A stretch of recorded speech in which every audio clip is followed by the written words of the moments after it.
Hello everyone, this is Sarah's Trivia, and today we're concluding the 12 Tiger Generals of Wu Let's Talk Lore series with episode 11 featuring Ding Feng. As the last of the 12 Tiger Generals of Wu,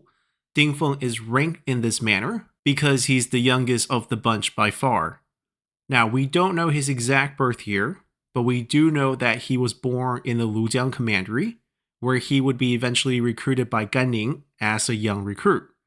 This fact gives us a relative time frame for Ding Feng's birth year because Ganning was part of the Wu assault on Lujiang in 214. Therefore, Ding Feng was probably born in the late 190s.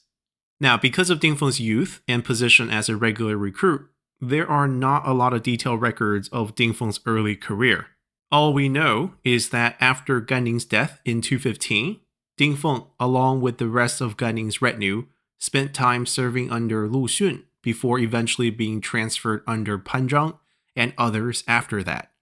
And for roughly 4 decades, Ding Feng served and slowly distinguished himself as a fierce fighter who on more than one occasion was able to charge into the enemy formation and take out the enemy flag bearer. By 252, or 38 years after Ding Feng's initial recruitment, we know that Ding Feng held the rank of Lieutenant General, or Pianjiangjun, when Sun Quan finally passed away. As part of the coronation of a new emperor in Sun Liang, it was customary to give a round of promotion to essentially everyone at court, and this naturally included Ding Feng, as he would become Guanjun Jiangjun, or the general who ranks above and receive a low-tier marquis title in Du Ting Hou. Not long after Sun Quan's death, the kingdom of Wei, under the command of Sima Shi, launched a 3-front assault against the kingdom of Wu. On the eastern front of this particular campaign, Sima Zhao led a force of 70,000 troops along with generals Zhuge Dan and Hu Zun to attack the Wu fortification at Dongxing Dam. In response to this attack, the Wu regent at the time, in Zhuge Ke, quickly organized a reinforcement army of 40,000 and rushed north to Dongxing in mid-November of 252. As part of this reinforcement, Ding Feng, along with generals Lu Ju, Liu Zan, and Tang Zi, were sent ahead as vanguard forces to relieve the Wu garrisons at Dongxing. Now, Ding Feng really distinguished himself during this campaign, as he became the only Wu general to correctly analyze the situation, as there was an initial debate internally on how the Wei forces would respond to their reinforcement. Most of the Wu generals at the time believed that once Zhuge Ke's force arrives at Dongxing, the Wei attack would cease, as they saw the Wei attack as nothing more than an opportunistic probing attack following Sun Quan's death. However, Ding Feng became the lone voice in arguing that given the large concentration of Wei troops, including reserve troops from as far as Luoyang, there is no chance that this would be just a simple probing attack.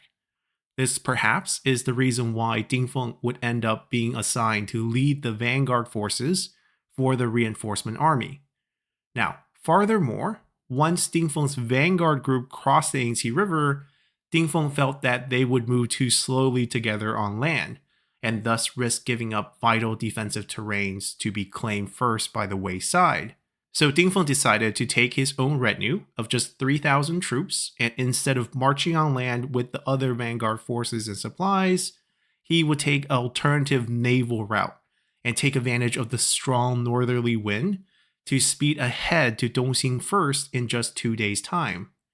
Once Ding Feng arrived, he would bump into the Wei forward camps on the left bank of the Ruxi River under the command of General Hu Zun. Now, Hu Zun and his officers all had previously served on the Wei Western Front, and they vastly underestimated the Wu forces, who they saw as inferior. Thus, when Ding Feng's unit first appeared in sight, the Wei army didn't bother to respond, as the officers continued to drink their heated wines, believing that the snowy weather and the ice-cold reservoir that separated the two forces would protect their camp from the small detachment of the Wu naval reinforcement under Ding Feng.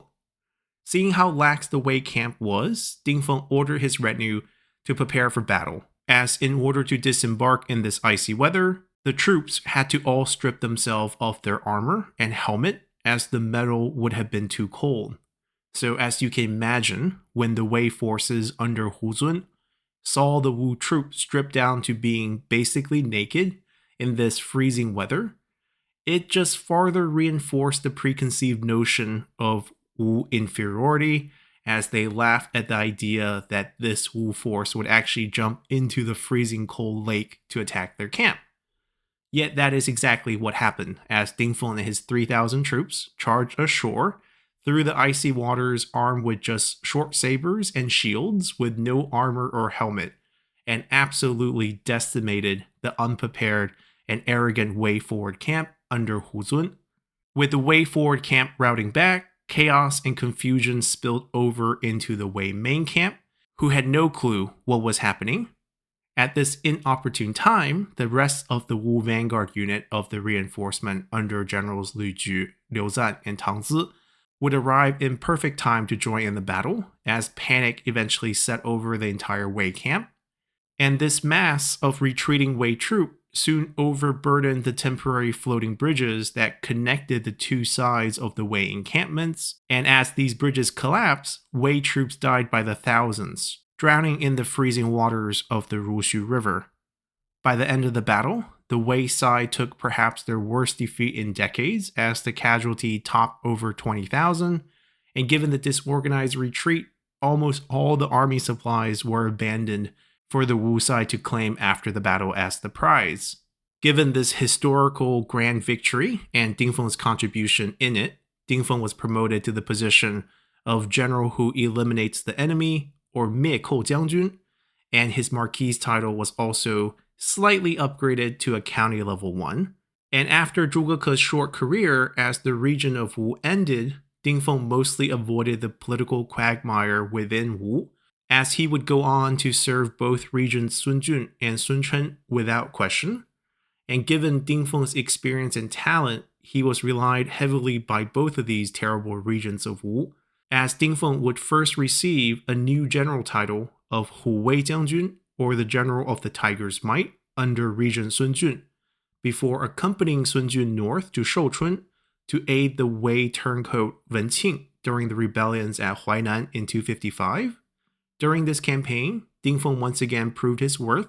as he would lead a cavalry charge against the Wei forces at Gaoting, where his retinue would end up killing hundreds of Wei troops before seizing the enemy supplies for a minor victory in this otherwise poor showing for the Wu side. In the following year, Ding Feng was sent out for another northern naval raid by Sun Jun, but before their troops would sail far into the Wei territories, Sun Jun would die suddenly of illness, leaving behind a civil war between Sun Jun's chosen heir of Sun Chen and the court favor choice of regent in Teng Yin. At the time, General Lu Ju, who was part of Ding Feng's raiding force and an in-law to Teng Yin, attempted to sail back with his retinue to give his support to Teng Yin's claim for regency, but Ding Feng ended up receiving orders from Sun Chen, who had control of the puppet emperor Sun Liang. So simply following the imperial edict, Ding Feng and the rest of the naval expedition ended up turning on Lu Ju, as they would block his return and even chase his force all the way to Xinzhou, where Lu Ju would end up committing suicide. For his support, Ding Feng would eventually rise to the position of General of the Left in 257 under Regent Sun Chen. However, Ding Feng and Sun Chen's relationship would erode away in 258 after Emperor Sun Liang attempted to assume independent rule of the kingdom after he had come of age. As part of his first major political move, Sun Liang ordered Ding Feng to hunt down and kill officers Zhu Xiong and Zhu Sun, who were sons of the late General Zhu Ju, as they were both scapegoated for the death of Sun Liang's sister, Sun Luyu. And because Zhu Sun was the brother-in-law of Sun Chen, this move was seen as Sun Liang's intention to remove Sun Chen as the regent, for he was clinging on to most of his regent powers despite Sun Liang's coming of age. But unfortunately, this political battle would end in Sun Chen's favor, as later in the same year, Sun Chen led a military coup against Sun Liang that would force his abdication, leading the way to Wu's third emperor in Sun Xiu. Naturally, knowing that he was selected to become the next powerless puppet emperor, Sun Xiu, who was the older brother of the deposed Sun Liang, immediately started plotting to overthrow Sun Chen, and as part of his plot, the veteran general Ding Feng was recruited to become the sword that would kill Sun Chen. Ding Feng would oblige, and along with Sun Xiu's key advisor Zhang Bu, who was the one that actually recommended recruiting Ding Feng, planned together for Sun Chen's demise during the end of the year ceremony, where they would end up arresting Sun Chen before executing him.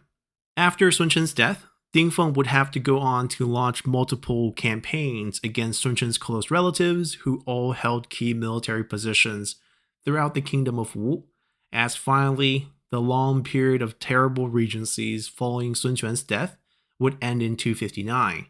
And once again, given Ding Feng's role in taking down the previous regent, Emperor Sun Xiu would go on to promote him to lead the entire Wu army as the Grand General of Wu. However, because of the turbulent period of the 250s, Sun Xiu's reign was largely focused on internal recovery and development, and Ding Feng would actually not see any military action until October of 263, when he was ordered to launch attack against the Wei forces in Shouchun to show support for Shu Han, as news of a large Wei invasion of Shu Han had reached Wu. Yet before Ding Feng would arrive in Shouchun, news of the surrender and the fall of the kingdom of Shu Han would end up calling off this symbolic attack. By the next year, in 264, Emperor Sun Xiu would suddenly pass away due to illness and leave behind a rather difficult inheritance situation for the Wu court. As you see, Sun Xiu had 4 sons, but none of them were of age at the time of his death, and given the recent defeat of the kingdom of Shu Han, most of the Wu court believed that a Wei attack for the final unification of the land was imminent. So feeling the need for older and more capable emperor, the court, under the recommendation of General Wan Yu, and with support from the Prime Minister Pu Yangxing and General of the Left Zhang Bu, ended up picking the 23-year-old Sun Hao, who was a grandson of Sun Quan through his father, Sun He. Now, under Sun Hao's reign, Ding Feng would go on to be promoted to the position of Grand Sima of the Right, and remain as an active frontline general, despite frequently bumping heads with the short-tempered and overly ambitious young emperor. In 268, Ding Feng and General Zhuge Jing, the son of Zhuge Dan, were sent by Emperor Sun Hao to attack the areas around Hefei. During this campaign, Ding Feng would wisely trick Sima Yan into doubting the loyalty of the veteran Jin general Shi Bao, who was stationed at Hefei, but despite this, when the Jin reinforcement under Sima Wang arrived, Ding Feng was forced to retreat. A year later, in 269, Ding Feng was sent to attack the Dongxing Dam in hopes of raiding and kidnapping some civilians, only for the Jin side to catch wind of this attack early, and they evacuated the border towns ahead of time. So with nothing to show for this campaign, Emperor Sun Hao became furious as he would go on to execute all the army guides in Ding Feng's army, for he believed they had misguided them to an empty area rather than where the towns were. Despite these early setbacks, Emperor Sun Hao continued to order Ding Feng into action, as in 270, Ding Feng was sent north again, but this time he would be defeated by the Jin prefect of the Yang province in Qianhong. By 271, Emperor Sun Hao finally had enough, as he would end up personally leading a large northern expedition targeting Shouchun. But with the Jin general Sima Wang holding the front, the Wei army saw no openings as supply began to dwindle, and as time dragged on, many of the Wu generals, including Ding Feng, started to prepare for the retreat, much to the displeasure of the young emperor. Fortunately for Ding Feng, he would not have to face the wrath of Sun Hao personally, as he would end up dying of old age not long after the conclusion of this campaign. However, his only son, Ding Wen, would be much less fortunate, as Sun Hao would show his brutish and cruel nature soon after Ding Feng's death, as Ding Wen would be blamed for his father's repeated inept military showings and end up being executed for no reason. And for the rest of the Ding clan, they would be exiled to the frontier commandery of Lingchuan, where they would fade away from history. Now, overall, Ding Feng and his younger brother Ding Feng served the Wu court for almost 6 decades, reaching heights unmatched by any of the other tiger generals on our list, as Ding Feng's highest rank would be the Grand Sima of the right, while his younger brother was the general of the rear, before passing away to old age prior to Ding Feng.